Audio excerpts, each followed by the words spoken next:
Lauren again, and I'm back to talk you through and show you my process of making this layout. So it's pretty bright and out there, but it came together really nicely using the November kits.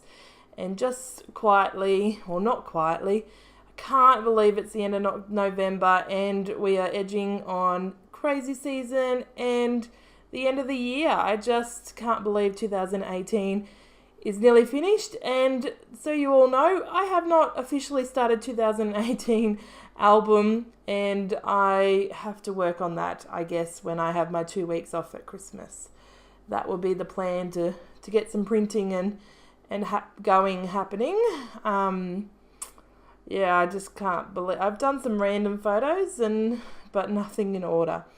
Anyway, I'm just using the lovely Katie Mixed Media stencil that we've gotten in the Mixed Media kit for November, and I've loved that I've been able to build my stash of her stencils and stencils in general. But because we've gotten one of her stencils every month this year in the Mixed Media kit, it means I now have a big variety of these little stencils that are nice for adding those little pops and touches of texture and interest to my layouts. So just using the Colour Blast colour paste, because that's also what we got in the kit, and the pink and the charcoaly grey colour matches obviously with what's going on in the world of the kits this November. So I actually wasn't sure that that's what I wanted to use as the background, so I then just used the colour paste in different ways. I'm just using my spatula here, just smushing it onto the page. No rhyme or reason as to where it goes, just wanted a big enough blob of it, or a big enough smear of it that it would show behind the photo and still be enough interest without it being lost in the background. So it goes on pretty thinly, so I still have heaps left, even though it looks like I've got lots on the page. And just to add a bit of interest before I leave this one to dry, as I was wiping my fingers with a wipe, I thought, if I dab it, scrunch up the wipe and dab it on, it's like pulling off some of the colour and adding some texture. So that's really fun to do. So you can see the difference it makes. It's sort of like it's been painted on, but because of the colour and also the thickness of the paste, it looks totally different. So that's a background, and I don't, yes, I do end up going with it, but I end up doing a third one just because it takes a little bit for it to dry, and I wasn't feeling 100% sure that those backgrounds were what I wanted. And this time I thought if I put a little arc of the colour paste, I could then nestle the photo in and have like a half a wreath kind of thing going with my embellishments around the photo. So once again, just using my spatula and smudging it across the page, smearing it on, making some lines with my spatula just because that's a bit of interest. It's like using a stencil, but using the tool that I had in hand. So I'm going to use this photo and just try to work out exactly what and how and where and why. So starting with the ephemera bag, because I cannot open a kit and use a kit without using that little glassine bag. So I just folded it in the middle, and I'm just going to stick it directly on there using the roughed edge as a bit of extra texture, and that's a nice little photo mat. And then I'm going to work on some other colour behind it. So using the Project Life cards, like I said earlier, I haven't set up my 2018 album, so I haven't officially done much Project Life this year just because the photos haven't been printed and set up. So a good way to use up those Project Life cards is to use them as matting pieces. This also means that I don't have to cut into those lovely 12x12 photo pattern paper just yet. So just going to cut that the way I want it. It's going to be sticking out the top and the bottom. A ripped edge on the bottom to, make it symmetry because of that glassine ripped bag up the top. And I've gone back to that charcoal coloured big smear of colour paste background. And this is what I'm thinking I would like to use. Pulling out the frames, because it's always nice to add some frames as some layering pieces. And here we go. Using some wet glue to stick it on, just because it's easier and because it is mixed media that it needs a little bit more to stick. And it isn't actually, the mixed media isn't dry, so you know me. No patience for drying things unless I absolutely have to. So yeah, I am being a little bit careful not to smear it too much.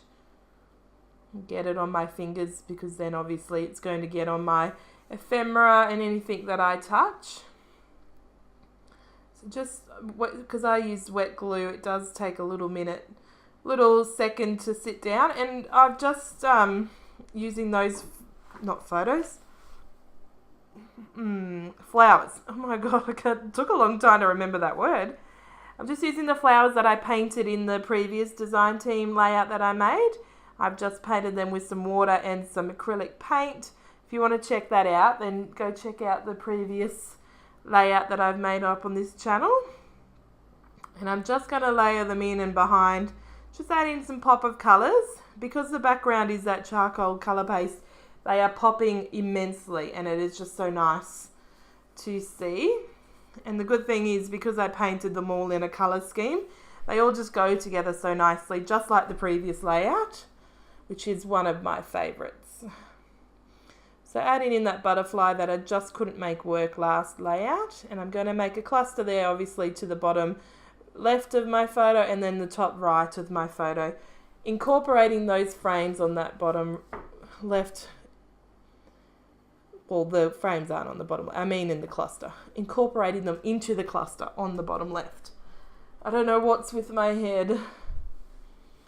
So nothing, you know, drastically crazy and hard to do going on this layout. Just, you know, pretty much I just slapped some colour paste onto the background, used a wipe to make it more messy because my hands weren't messy enough, and just put a photo and some flowers and 2 frames.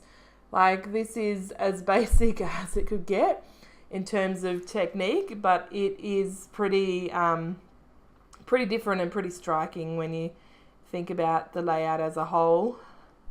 So I'm trying to work out what my title's going to be. I did pull out that orange phrase, and I didn't think it was right because I didn't have any orange on the layout, but then I pulled it back in because it's the perfect size and a dimension, but 2, it actually helps with the colours. It's obviously they included orange in the Indigo Hills 2 collection because it goes so well with the other colours that are in this collection, which also go well with the colours in the Midnight collection from Cocoa Vanilla. So I do pop in a little bit of orange into the layout, but I don't overwhelm the layout with orange because it's nice to have the words pop out in terms of what's going on. I do try to add that banner because it does have orange in it and it's not right. I don't have any pink going on. It's not what's needed. So I do pull that off and put it upside down on my table so that it will dry, and I put it back in my box to use it later. So there's this orange phrase that's going to go in as my little pop of orange. And yeah, there's not much, like I said, it's a pretty simple layout. We're not, you know, going for the world record in terms of uniqueness and technique, but it is another photo documented. This is a 2018 photo, but I do need to spend some time working on making sure I have things in order. Anyway, this is where my layout goes totally different. I am not liking the background, and I decide to peel it all off because I've used wet glue and it's not entirely dry and the colour paste was not dry.